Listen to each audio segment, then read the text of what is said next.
Good morning, everyone. As you might know, over the 2-week break period and research week, Colette and I were privileged and honored to be able to go to the Philippines with Brian and Betty Garnett. We initially were expecting to leave on Friday. The plane had some mechanical problems, ultimately taken out of the rotation completely, so we got bumped till Saturday.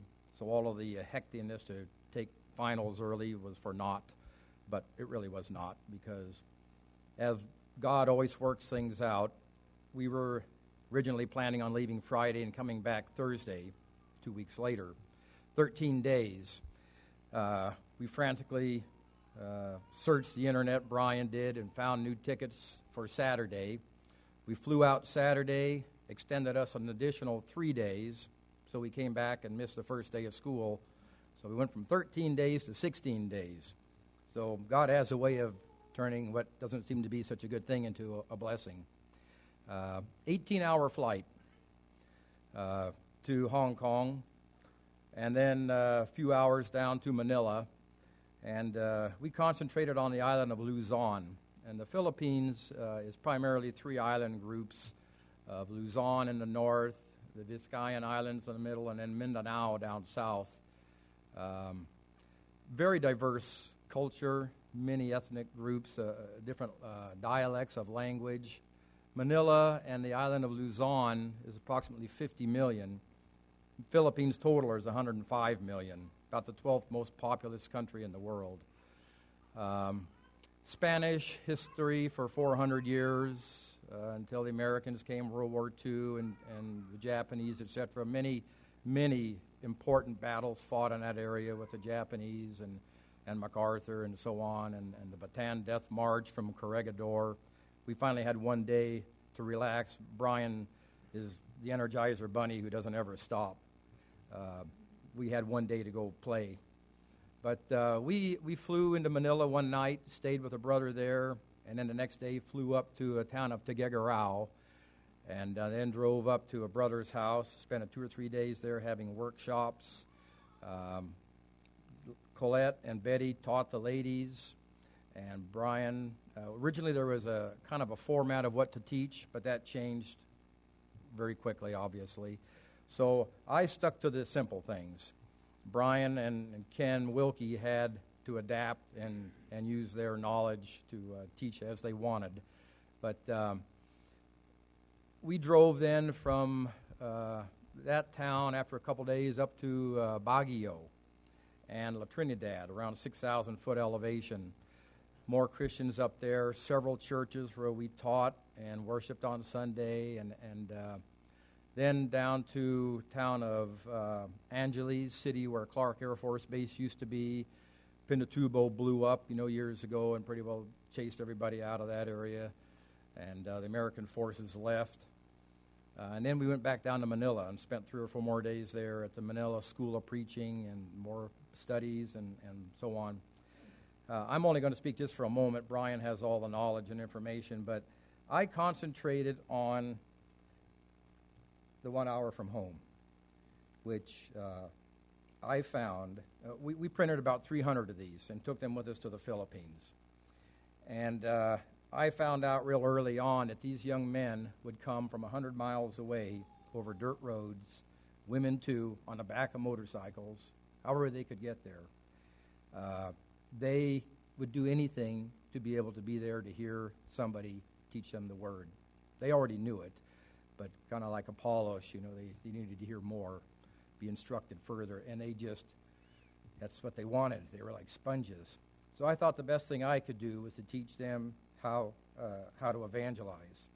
And the whole tone and the message that we were teaching was overall discipleship. So I would go through the journey to heaven, starting with, 1 John 5:13, you may know that you may be saved, you can know.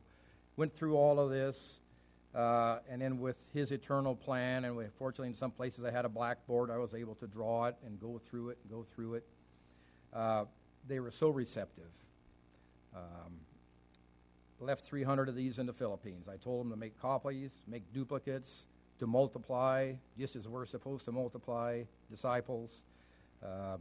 Found them to be the most wonderful, gracious people. They're generally a lower class. There's an upper and a lower class, which is pretty common, where there's been a Spanish government for 400 years. But the people are on the cusp of the old world and the new world. And that was something else that I addressed quite a bit was, please don't lose focus on your family. Focus on God. Don't let this world get between you. And you see it coming with devices and things, which, again, are not always evil, but I tried to adjure them. Don't necessarily think you have to be like the rest of the world. Concentrate on your family. Love your family. Love your brothers and sisters in Christ. Be disciples. Make the best of your time. Don't get distracted by the things Satan will throw at you. I'd have a lot more to say, but Brian, he's got all the knowledge, and I just wanted to say that it's a wide open place, and you can have from the plains to 9,000, almost 10,000 foot mountains. Beautiful country, huge country, 1,100 islands. So if anybody likes to sail, be a nice place to go. Thank you.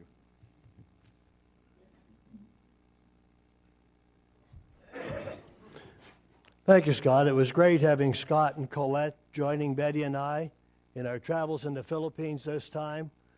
We did stay very busy. We did manage to squeeze a day for a quick trip over to Corregidor Island and see some of the history and the connection between the Americans and the Philippines. The great thing about going to the Philippines is Americans are loved, they're welcomed, they enjoy the Americans coming. So it's a good spot for us to go. Just a few things on the table over here at show and tell time. On the far end is a glass jar filled with little packages of coffee. Some have coffee with chocolate or black coffee or coffee and cream. You may take one of those at the end of the class. The 1,000 peso bill you may not take, and the pearl necklace. But those are some things from the Philippines. But what I find most amazing is the Philippine people can do anything. These little wrappers that the coffee comes in, okay, they don't throw them out. They make purses out of them, weave them into a purse. So you'll be able to see my stove is a Coca-Cola can, some pieces of rebar, reinforcement concrete wire, and a cut-up old TV antenna. Preachers making those and selling them so he can help support himself in the town where he's working. So in a few minutes, we'll have a little bit of coffee. There's some study guides that we're using there. I wanted you to see the kind of material we're using in teaching in the schools and the workshops that we're doing. I messed up. I should have made a point of inviting Charles Smith and Mary Ann to come and be here for chapel this morning. I forgot to get them invited in time. They were such a big part of the work in the Philippines. They're from this congregation. They've established 4 schools there in the Philippines that are extensions of Sunset. So we're thankful for their work and their influence. The current slide is showing us in Manila at the Manila School of Evangelism, visiting with Clarita and Felipe Carriaga.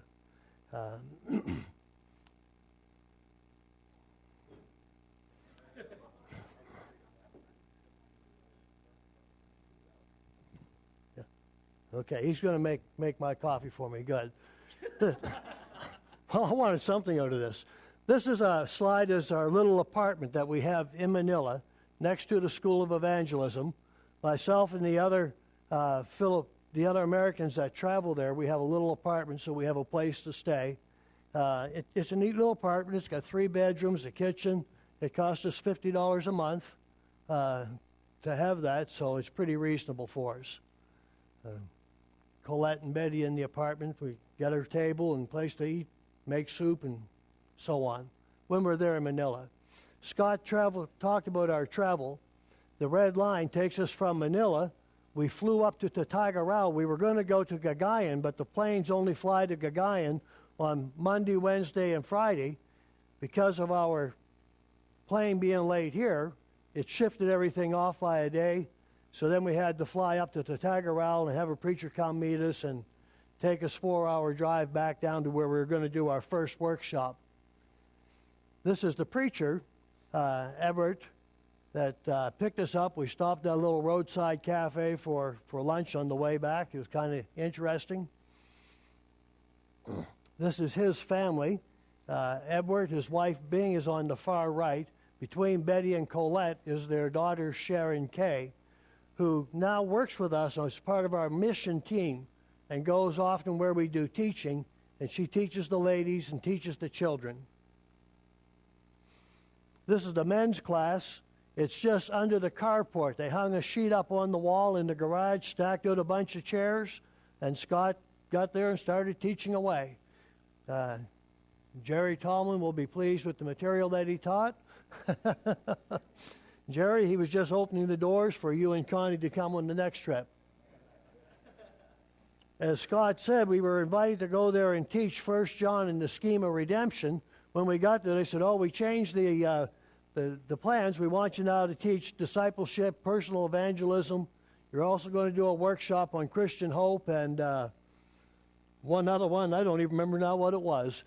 I did the covenants and at Lamont, leadership or something, yes. Oh, sorry.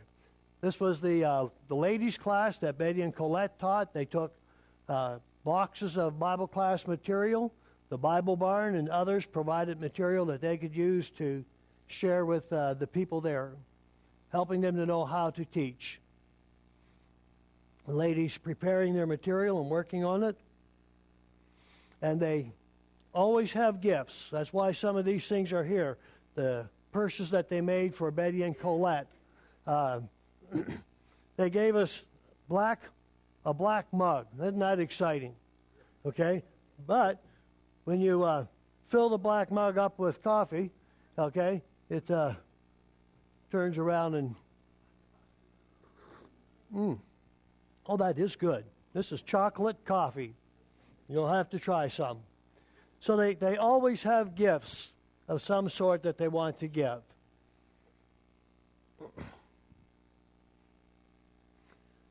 After we spoke in Isabella, we went through, really, we went across the mountain over to Baguio, and it is a whiny ride. Yeah, because some Americano had to keep stopping every so often and marking the road because it goes like this, and this. So this time, when I went, I had gotten some medication from my doctor for when I had foot surgery. He said it would put me to sleep and it would keep me from getting sick. So I took a couple of those, and for 6 hours I sat there like this. And it didn't bother me at all. Okay. When we got over to Baguio, La Trinidad, Benguet province, we went first to a congregation called the Lamont congregation, where we did some speaking. It's the first time that I had been at this particular congregation. This is one of our missionaries that we support from the Philippines. The Nueces Canyon Church I worked with supports there. Dick Beguin. Dick is receiving a solar player. This is one solar player I tucked away from my last trip and saved for the opportunity to get to this man. He's such an excellent Bible teacher, preacher. He's 72 years old, but a good servant of God. And he was so anxious to get one of these solar players. So he was happy to have that. And Ken Wilkie's an American that's supported also by Nueces Canyon. He and I travel the Philippines very often, also with Bob Buchanan, who's a friend of Sunset here. They love to feed us. Meal between the sessions we were conducting at the church there. While they were having their service, a song service, the light was flickering, so somebody ran in, stood a ladder up in the middle of the assembly. A couple of brothers got up and held it. A guy ran up and tried to change the bulb while we were singing our songs. It was interesting. the congregation there. They always have gifts. They gave us ties that represented the different tribes. You'll see in a minute. But I want you to look at the face of these men. Can you see the excitement that they feel just to have somebody come and spend a few hours teaching Bible to them? And you can do that just almost anywhere. Just go and start teaching Bible, and people come and they're excited to be part of it. There was a lot of powerful and dynamic preaching, and then I got my turn.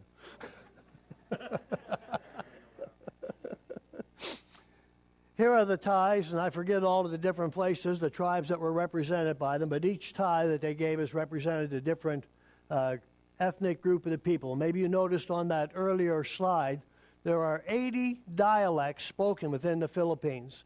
Tagalog is now the official language. When they tried to decide which of the 80 languages would be an official language for all the Philippines, they held a debate in English to decide which language would be their official language. So, but English is understood everywhere. It's the language of business, and the kids are educated with English, so you can go there and just get along pretty good. We went to the La Trinidad congregation. Here's Jojo Ramos and Lady Janet, has been here at Sunset in the past. We had lunch with Jojo and his wife. They're opening up a tea room in Baguio where they're going to have tea and biscuits and stuff like that you can come. And then they have a study room added to it, a Bible study center. And we're trying to get them a number of books and stuff that they can have for that study center and use it as an outreach effort. And Jojo's always looking for a way to touch lives. This is the congregation at La Trinidad, all kinds of little babies. This was during our Saturday workshop, but Scott spoke there for Sunday, and lots of kiddos, lots of young people in the church. This was part of the presentation we were doing on discipleship. Scott teaching with our mugs and T-shirts. Scott and Betty and Colette taught the ladies. Scott and I taught the men. While we were doing that, I went to Midtown. He spoke at La Trinidad, and Ken Wilkie took a bus down to Angeles City, spoke, and prepared for our arrival the next day. So here's another trip, several hours, 5 hours on the bus down to the Angeles, and there we went to the Philippine International Bible Institute in Angeles City. We had brothers that came from Batangas and Olongapo, 2 other schools, so we had the 3 schools together. The 4th school at Naga did not come, but that's because I had already taught them the material on my last trip, and it's about an 11-hour ride for them, so they did not come for that. Rice fields we saw along the way. They're not raising rice, they raise mosquitoes. And corn. And here's the Angeles City, the front of their pulpit, and the congregation there. Taxi ride to the hotel. We actually stayed in a hotel this time called the American Hotel. Beautiful spot. We don't usually do that. Usually we stay with people in their homes, but that was not possible in Angeles. Here are the young men from the schools of preaching there. And our lessons we were presenting, the ladies.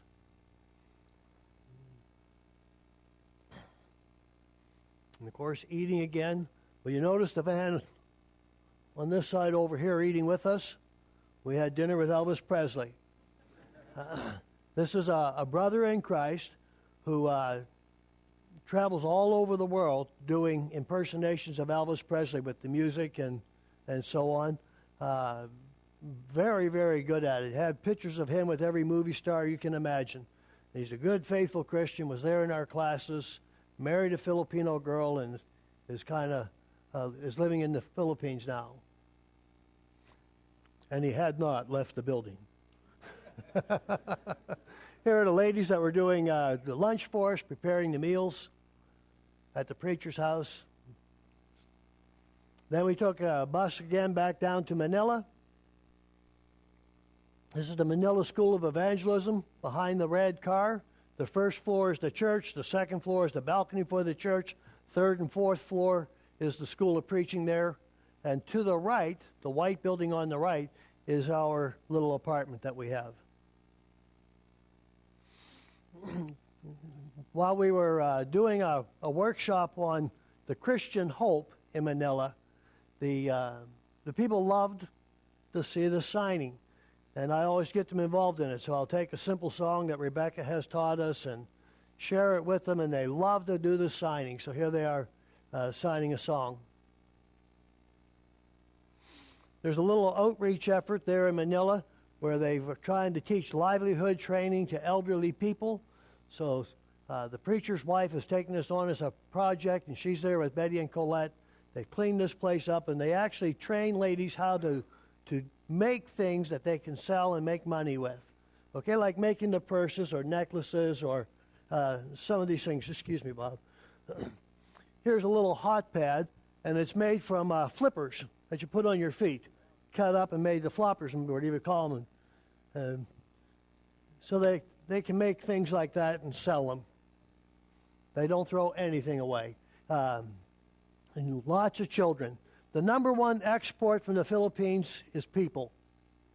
20% of their population are overseas workers who work in China, America, Canada, England, Australia, and then they send money back to the Philippines to support their families.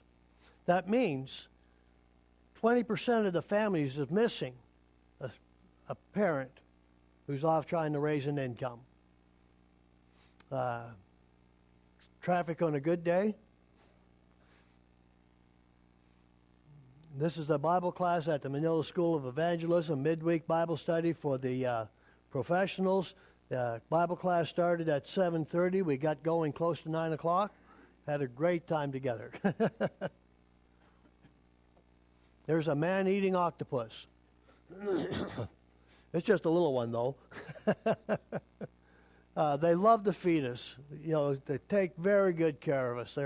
They seem so honored to have us. The people of the Philippines are open to the gospel of Christ. Consider the great work God could do with you if you were there. We are looking for families, a family or two that would go to the Philippines and be willing to teach and travel.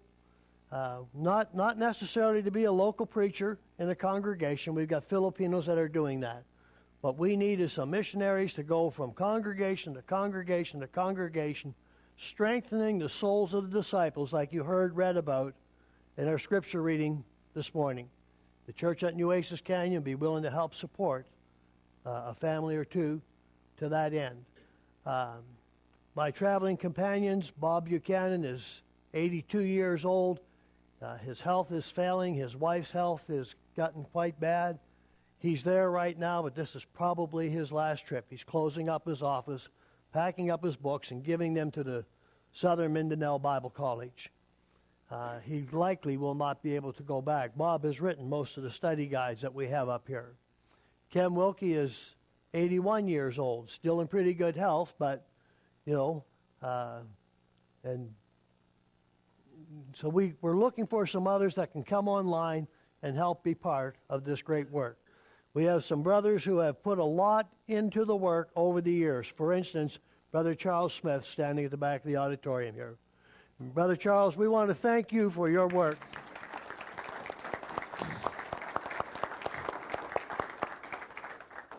This man has overseen those 4 schools and arranges the support for the schools and takes care of all of that. So there's been a lot of people put a lot of work into the Philippines. There's great reception with the gospel. They love Americans. You can go there and speak English. You can find shopping malls that would look just like being in downtown Dallas.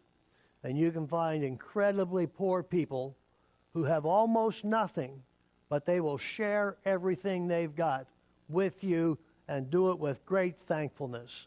It's an opportunity for you to glorify God and strengthen the souls. If you're interested, talk to us afterwards. God bless you, and thank you for your time.